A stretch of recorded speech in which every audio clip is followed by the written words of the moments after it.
On est le jeudi, le 7 novembre. Bienvenue en prenant votre café. Essayez de faire un show quand il y a des élections et que tous les journalistes travaillent sur Trump alors qu'on n'a pas le résultat final. Trump ou Harris, c'est plus tough. J'ai trouvé des affaires. Bienvenue. On va jaser justement un peu des élections américaines, les journalistes du Québec qui ont peur. Hein? Trudeau va en avoir plein les bras. On va parler encore du cap sur les GES que justement Trudeau veut mettre en place et de Trans Mountain. Mais ça coûte élever un enfant jusqu'à 17 ans. Les mascolithium, on pompe encore de l'argent là-dedans. Je vais vous donner des chiffres sur le télétravail. Une belle courbe, hein? La cloche, la bourse et la crypto en feu. Novo Nordisk en vent de l'Ozempic, ça va bien. Le dollar canadien, Groupe Dynamite qui était sur le bord de la faillite avant la pandémie, bien, ça en va en bourse, imaginez-vous. Hein?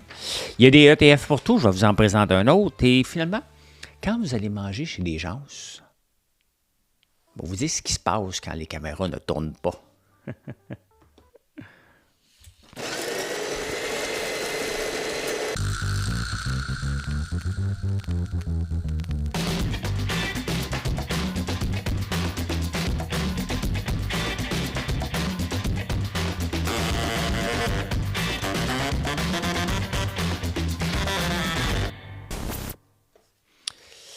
J'ai commencé à écouter les élections, puis à un moment donné, je me dis, OK, il faut que j'aille me coucher, puis que je regarde ça. Bon, au moment que j'enregistre en ce moment, je ne sais pas si Trump a gagné officiellement. La plupart des journaux le mettent gagnant. Mais c'est pas grave, parce qu'il y a plein de sources où vous allez apprendre là-dessus. Parlons maintenant, il semble qu'il va gagner. Donc, où il a gagné au moment où vous l'écoutez, je ne le sais pas. Mais est-ce que c'est le déclin de l'Empire américain? Ou le repositionnement de l'Empire américain. La bourse est en feu, on va parler de ça tantôt, là. Mais les journalistes ont peur. Les journalistes ont peur, pourtant le peuple a décidé. C'est toujours ça qu'il faut revenir. Ça ne veut pas dire que le peuple a raison, là. Mais le peuple, ce qu'il n'a pas aimé, c'est pas que c'est une femme. Je suis persuadé que ça n'a pas rapport avec une femme. Avant de connaître Kamala Harris, je disais souvent ici que Kamala Harris ferait une très bonne première présidente. Elle avait tout sur papier avant qu'on la voie travailler. Hein, combien d'entre vous connaissez des collègues de travail qui, sur papier, ont l'air très bons, puis là, tu les mets dans une situation. Le fameux principe de Peter. Bon, on a vu rapidement le principe de Peter de Kamala Harris. Hein? Elle ne livrait pas la marchandise sans téléprompteur. Même jusqu'à la fin. Hein? Jusqu'à la fin de tout, à un moment donné, elle fait semblant qu'elle parle avec un électeur de venir voter. Et elle montre son téléphone pour montrer quoi? Qui était sur sa caméra. Elle avait ouvert son téléphone. Elle n'était pas en appel. Donc, c'est des menteries. Vous allez me dire que Donald Trump ment aussi. Ben oui, il ment beaucoup. Est-ce que Justin Trudeau ment? Oui, il ment beaucoup. Je pense que ça vient avec un peu comme... Je pense qu'être en politique, c'est un peu comme à la Big Brother. Hein? Ça fait partie de la game de mentir parce que si tu disais tout le temps la vérité, ça ne serait pas beau à voir. Maintenant, on connaît le personnage, on ne connaissait pas Harris. Et ça revient toujours au même. Hein? Un diable qu'on connaît est toujours mieux qu'un diable que tu ne connais pas. Et je pense que c'est ce que les Américains ont décidé de faire, de dire, c'est quoi? Ça a l'air trop brouillon, puis pas l'air assez forte. Donc, on va voter, on va se pincer le nez, puis on va voter pour l'autre. Puis, il a dit ce que les Américains voulaient entendre. Donc, maintenant, les journalistes du Québec, ils capotent, hein? Ils capotent complètement. On peut voir qu'ils ont de la misère à cacher leur côté. Normalement, les journalistes essaient de rester neutres. Le chroniqueur va donner son opinion. Là, ils ne sont pas capables. Ils ne sont pas capables. Maintenant, est-ce qu'on va avoir une catastrophe? Hein? Il a dit qu'il était pour monter les tarifs. Il va monter les tarifs. Donc, on ne s'en sortira pas du tout là-dessus. Il va être ultra protectionniste, on le savait. Mais les Américains veulent ça. Est-ce qu'on aimerait que Justin Trudeau soit un petit peu plus protectionniste? Ben oui, c'est populaire et de dire, regarde, on s'occupe de nous. On s'occupe de nos affaires, puis ça va être nous en premier, puis on va mettre. Bon, ici, si on regarde même le Québec, on nomme tout ce qui est bleu, panier bleu. Hein, on va s'occuper, panier bleu, la filière batterie qu'on a copiée sur les États-Unis. Donc, ben voilà, hein, les élections sont passées, on va pouvoir regarder autre chose. Un qui va en avoir plein les bras parce qu'il avait dit qu'il ne voulait rien savoir de travailler avec Trump, c'est Justin Trudeau. La beauté, c'est qu'il ne sera pas là longtemps. Par le temps que Donald Trump arrive, commence à mettre ses politiques en place, Trudeau va être sur le bord de partir, donc on n'aura pas trop d'impact là-dessus. Et je ne pense pas qu'il va y avoir beaucoup de deal international. Donald Trump va s'occuper des gens aux États-Unis, puis à peu près F de rest. Hein? Donc, voilà. C'est compliqué à comprendre les élections américaines, hein, quand même. C'est un peu compliqué, puis honnêtement, il y en a tellement que je ne veux pas vous en parler trop ici, fait que je vais vous... mon opinion est donnée, parce qu'ici, c'est un show d'opinion. Un show que, des fois, je vais vous faire grincer des dents sur des choses que je vois, que je pense, que j'analyse, au point de vue toujours entrepreneurial. Mais je ne fais pas la nouvelle. Et je prends ce qui est dans les nouvelles, je l'interprète. Donc, voilà. Qu'est-ce que j'ai marqué là? Et Trudeau veut absolument mettre un cap sur les GES pour le pétrole. On ne peut pas être contre la vertu, c'est bien évident. Oui, il faut faire notre part pour le climat. Mais notre part pour le climat, c'est mondial. Et ce qui est illogique dans le cas de Trudeau, c'est qu'il a acheté un pipeline, un oléoduc dans l'Ouest, Trans Mountain, pour 4 milliards, pour sortir le pétrole de l'Alberta. Ça a coûté 34 milliards. Donc là, il faut le rentabiliser. Il ne sera pas rentabilisé en 2030, là, loin de là. Donc, pourquoi que le gouvernement, si c'est l'entreprise privée qui bâtit un oléoduc tout seul, puis que le gouvernement dit, quand nous, on ne veut pas ça, on va arrêter ça. Mais il a pompé 34 milliards pour sortir le pétrole de l'Alberta puis ouvrir de nouveaux marchés. Ça ne fait aucun sens qu'à peine mis en service, maintenant qu'il dit, c'est fini, on n'en fera pas, on ne va pas augmenter. Ça ne fait aucun sens, logiquement. Tu ne peux pas avoir mis 34 milliards pour sortir le pétrole, puis après ça, tu te dis, bien là, finalement, on va le couper.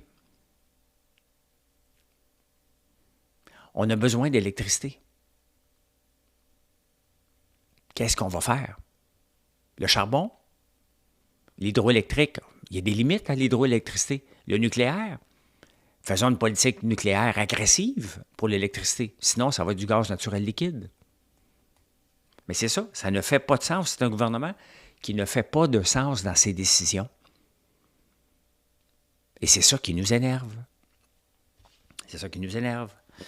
Dans le National Post, il y a une femme, une chroniqueuse, qui vient d'avoir 2 enfants. Ils ont 1 an et 3 ans. Puis là, elle se dit, coudonc, j'aimerais ça d'en avoir un 3e. Et le 3e vient avec des dépenses supplémentaires. Hein. Quand on voyage, c'est assez rare que ça fitte dans une chambre 3 personnes. À court terme, peut-être, mais pas à long terme, à moyen terme. Il y a l'auto qui fit normalement à peu près pas. Aller au restaurant, ça ne marche presque pas, mais qui va au restaurant avec 3 jeunes enfants? Il ne faut pas rêver en couleur. Mais Statistique Canada a sorti des chiffres. Hein. Emmener un enfant jusqu'à 17 ans, de 0 à 17 ans, c'est 350 000 $. Il me semble que c'est beaucoup. Ça on divise par 17, là, c'est quoi, 20 000 par année, à peu près? Il me semble que c'est beaucoup. C'est beaucoup, je trouve, mais pas tant que ça. Il y a peut-être le coût d'opportunité aussi, donc le fait qu'on prend congé, on fait moins d'argent. Il doit y avoir, c'est pas juste ce qu'on dépense, parce qu'on ne dépense pas 350 000 sur... il y a des gens qui ne gagnent même pas ça sur 18 ans. Là. Donc, il y a probablement le coût d'opportunité ratée aussi qui est inclus avec ça. Quand même, 350 000, donc moi, je les ai amenés 2. Ça m'a coûté 700 000. 700 000 placés à la bourse avec un rendement de 33 %. Et ils m'ont coûté cher en tabarnouche.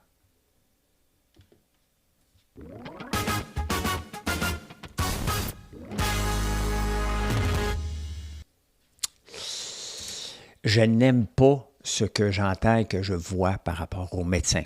Hein? J'ai vu François Legault en chambre dire « Nos médecins nous coûtent cher à former, puis ça va travailler en Ontario ou ça va travailler dans le privé. » Mais qu'est-ce qu'on veut? Un peuple éduqué? Libre? Ou un peuple qu'on fait payer la formation? Il dit « Bien écoute, il faudrait peut-être qu'ils nous remboursent. » On ne peut pas juste faire une classe de citoyens que ce sont les médecins et dire, eux autres, ils nous ont coûté cher, donc il faut qu'ils travaillent pour nous à rabais. Personne ne va broyer le salaire des médecins, là, on s'entend. Mais ils ont le droit d'aller travailler où ce qu'ils veulent. Comme vous autres, vous avez le droit de travailler où ce que vous voulez. J'ai fait une joke hier en parlant des journalistes. Écoute, ben, parfait. Si tu étudies en journaliste puis tu t'en vas travailler à l'étranger, tu nous as coûté de l'argent. Donc, il faut que tu nous rembourses.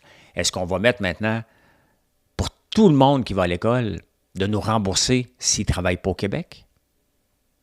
Sincèrement, est-ce qu'on veut ça? Est-ce qu'on veut vraiment ça dans notre société? On ne peut pas avoir les médecins dans une classe à part. N'importe qui étudie ici et qui part est une perte pour la société. En affaires, puis regardez, même quand je vends, il y a des fois qu'on fait de l'argent sur un produit, il y a des fois qu'on perd sur des commandes. C'est comme ça. On ne peut pas faire de l'argent sur tout. Sinon, il faudrait charger le shipping à tout le monde, personne n'achèterait. Donc, tu gagnes et tu perds. C'est comme ça. Est-ce qu'on veut vraiment rentabiliser chacun des élèves? Qu'est-ce qui va se passer si cette mesure-là est mise en place? Pensez-vous que le système de santé privé va ralentir? Absolument pas. Absolument pas. Pourquoi il faut se poser des questions? Pourquoi qu'on utilise le privé? Qui veut utiliser le privé? Pourquoi payer pour aller dans un système privé alors qu'on devrait utiliser le système public? Quand on utilise le système privé, oui, on prend un médecin.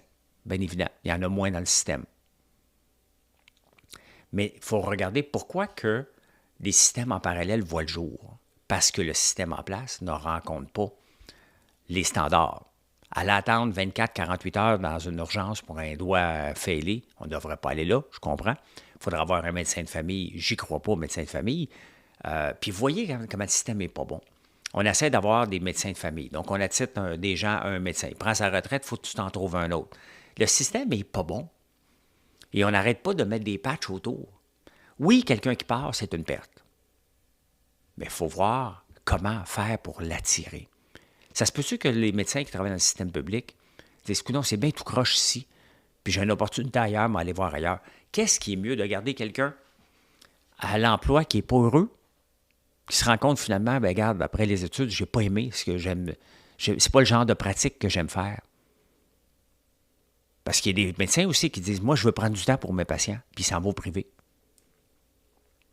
On va les empêcher. Qu'est-ce qui va se passer? Il va se passer une seule chose, là. Le privé va continuer à prendre de l'expansion et les médecins qui ont, mettons, que la limite est de 10 ans, 15 ans que tu dois travailler pour le public, bien, les médecins qui ont plus de 15 ans vont se faire sur-solliciter pour aller au privé, puis ils vont y aller. Dubé n'est pas si fort que ça. Hein? Il essaie de faire parce que le système est trop fort, mais c'est très faible comme solution potentielle. Hein?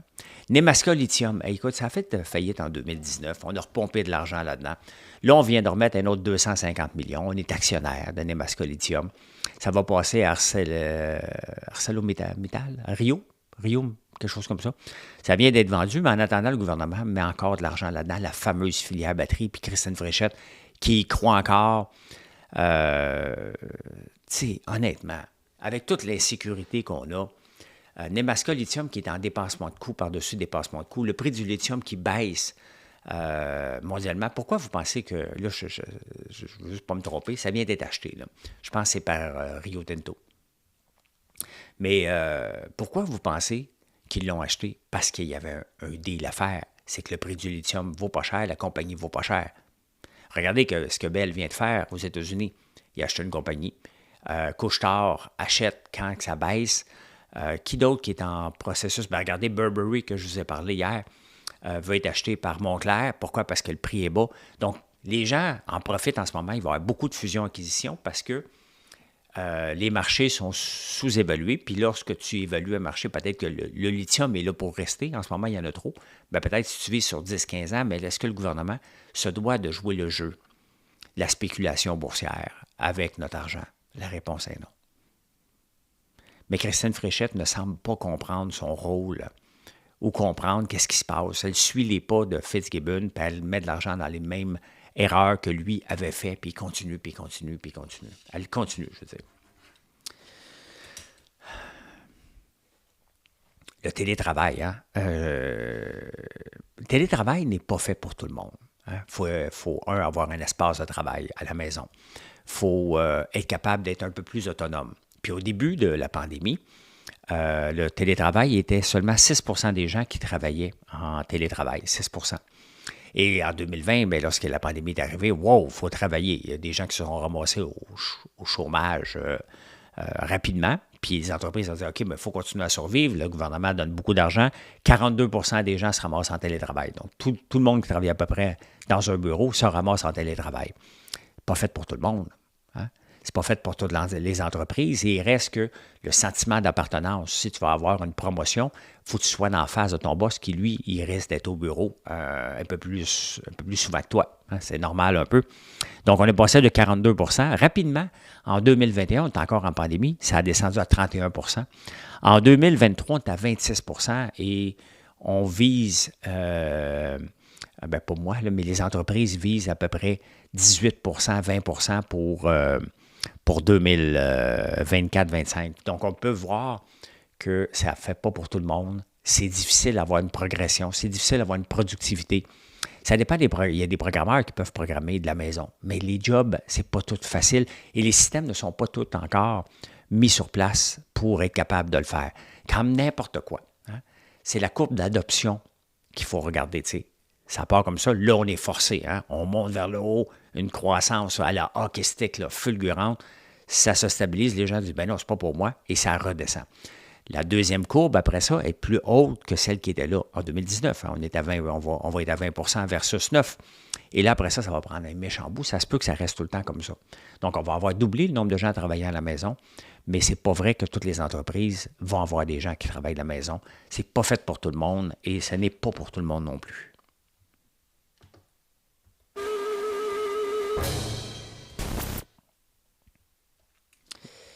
Je vous emmène en 91. Moi, je suis arrivé à Montréal en 94. Et en 94, on parle encore de trous de beigne à Montréal.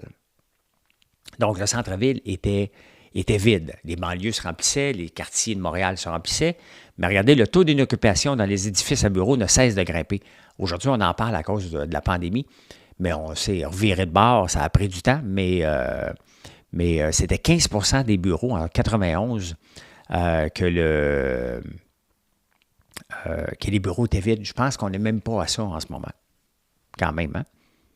Hein? Donc, on peut voir que même si en ce moment il y en a, on va se revirer de bord. On n'a pas fait beaucoup de transition de building ici. Hein? Comme dans d'autres places, à Toronto, on en a fait plus. Il y a plus d'offres en ce moment à Toronto que de logements. Des mises en chantier, 5,7 en 92. Qu'est-ce qu'il y avait d'autre en 91, 92? Il y avait Maxwell qui est décédé. Les grandes entreprises investiront un peu plus. La baisse des taux d'intérêt. Le taux préférentiel en 1989 était à 12 je rappelle qu'il est à 4,25 maintenant ici.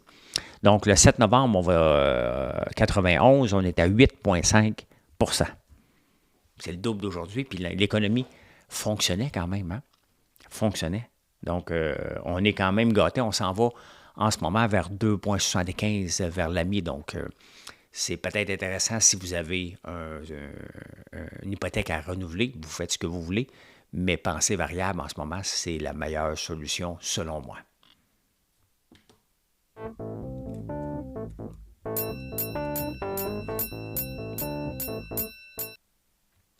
Bien, vous voulez un feu d'artifice, ça en est tout un. Hein? La bourse et la crypto, littéralement, explosent sous la victoire de Donald Trump. Les small caps, on va vous montrer ça tout de suite. Les petites capitalisations. Il y a l'indice Russell 2000 qui monitor 2000 non, pas 2000 entreprises. Le Russell 2000, donc, qui est les petites capitalisations. Ça, c'est en bas de 500 millions. Les petites capitalisations explosent avant les marchés de 6 Pourquoi? Parce que à court terme, ces entreprises-là vont être protégées par le protectionnisme. Hein? La réduction des impôts que Trump a promis. Maintenant, il va financer ça comment? On va voir tout ça. Il n'y a rien qui va se passer parce qu'il prend possession du bureau au mois de janvier, il ne faut pas l'oublier. Mais la bourse est émotive. Et en ce moment, c'est la folie complètement. Donc, Profitez-en pour regarder votre portefeuille et fermer les livres pour à peu près un mois. Il va y avoir énormément d'insécurité. Il reste que la bourse a donné du 33 % Elle ne donnera pas du 50 % cette année. Là aujourd'hui, c'est la folie bien raide sur les marchés. Vraiment, c'est euphorique. Profitez-en, allez voir. Vous allez être gâtés, là. Mais pensez pas que ça va durer comme ça. Regardez, ça, c'est des petites capitalisations. On parle de 6 %. On a NVIDIA qui monte aussi, comme s'il y avait besoin de ça pour continuer à monter, de 1,14 %. Tesla, bien, c'est sûr qu'il fallait aller voir Tesla. Elon Musk s'est impliqué beaucoup. Il s'en va dessus à la Maison-Blanche. Y a-tu le temps d'aller là? Bien, qui monte de 13 %.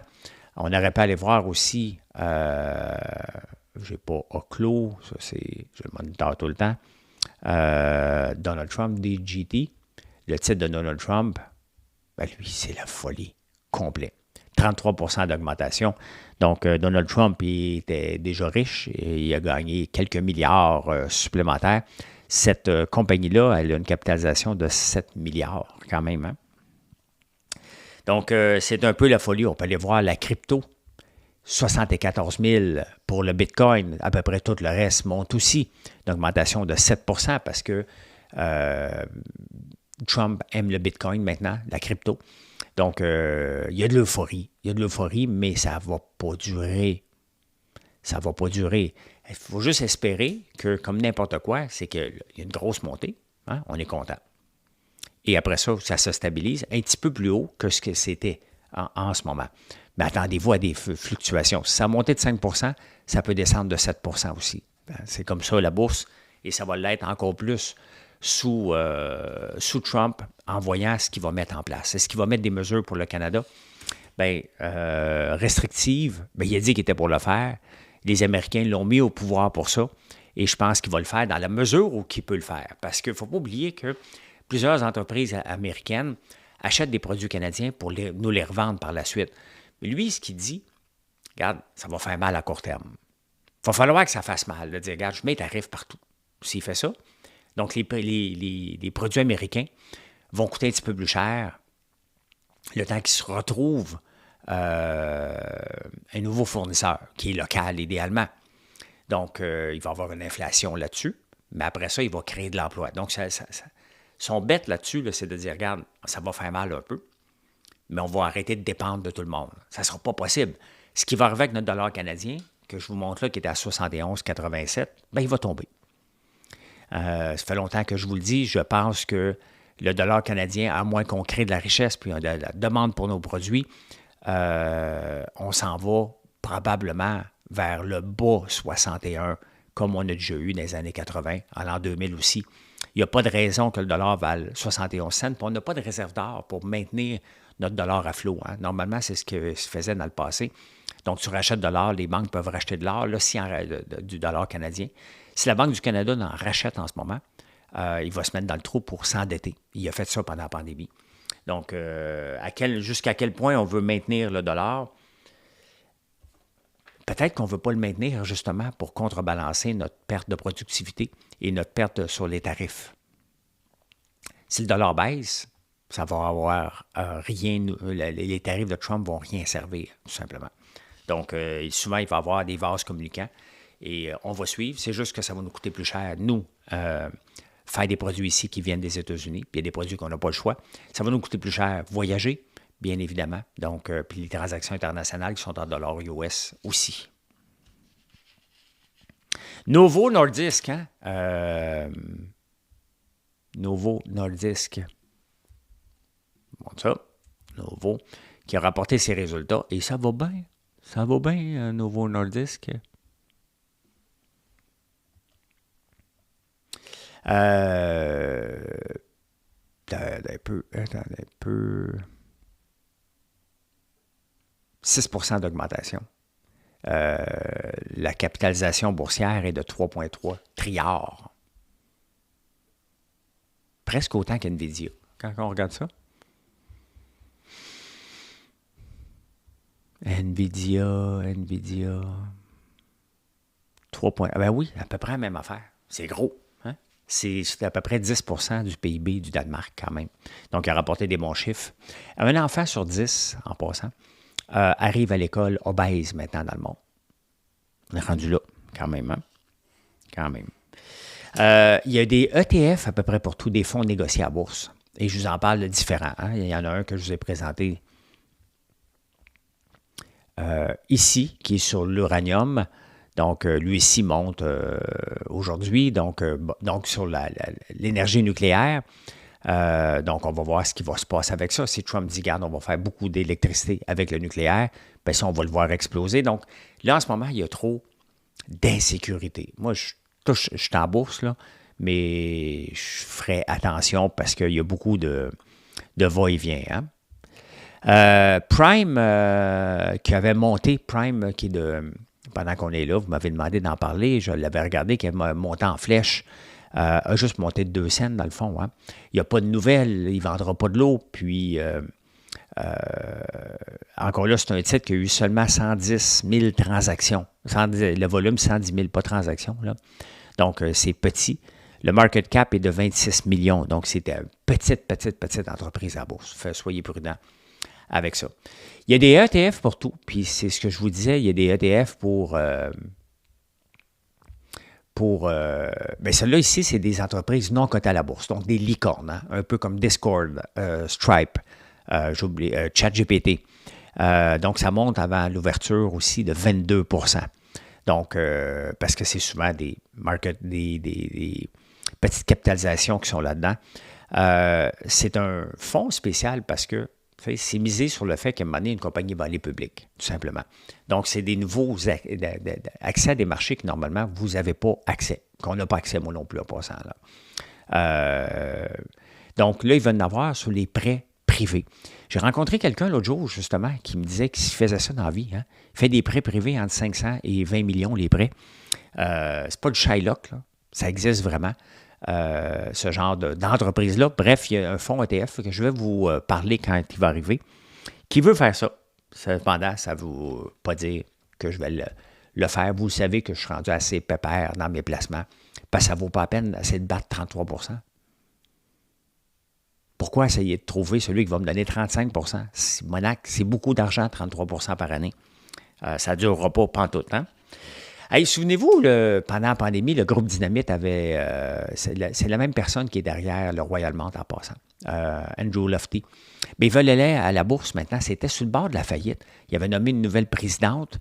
Je pense qu'ils ont changé comme 2 fois. Et ça a l'air d'aller bien. Il y a 300 boutiques, puis ils veulent aller à la bourse. Normalement, lorsqu'on va à la bourse, parce qu'on a des chiffres à montrer, donc, c'est rare. Il n'y a pas eu beaucoup d'appels publics à l'épargne. Pas l'appel public à l'épargne. IPO. J'ai un blanc, là. Initial Public Offering. Donc, pour aller à la bourse.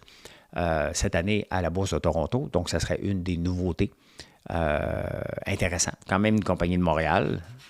On va suivre ça.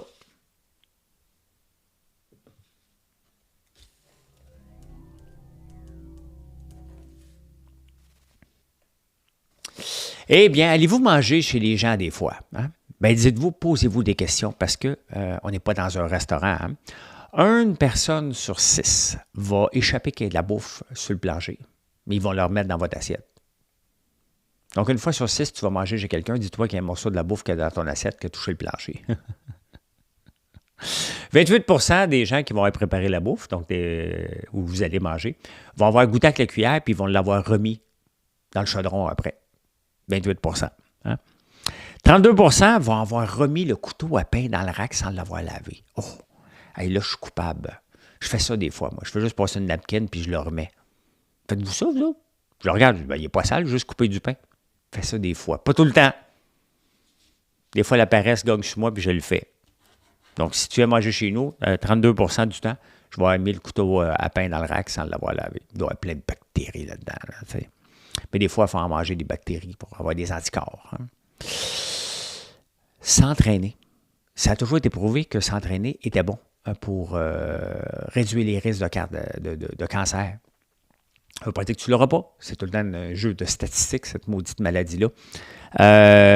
Si tu t'entraînes entre 8h et 18h, dans ces heures précises-là, donc pas le matin trop tôt, pas le matin trop tard, entre 8h et 18h, ton risque d'avoir le cancer colorectal réduit de 11 %. C'est pas une petite étude, là. C'est une étude avec 80 000 personnes. Quand même, hein? Mission accomplished. Ben, merci d'être là. Je vous souhaite un excellent jeudi. Passez une excellente journée. Venez nous voir, françoislambert.one.